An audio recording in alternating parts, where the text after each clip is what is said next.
All right, so I'm here with a box of iris to show you what it is you get when you order from us. So you have the box here. When you open up the box, first thing you're going to see is what we call a rhizome card, just telling you to remove the plants immediately and make sure you have the right count. And you also have our How to Grow booklet.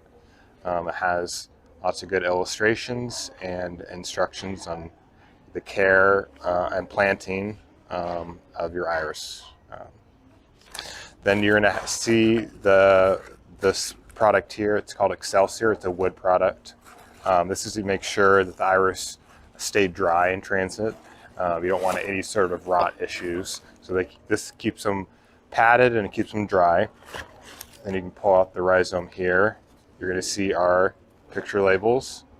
So this right here, Blackbeard, it's an intermediate bearded, so it's a little bit smaller.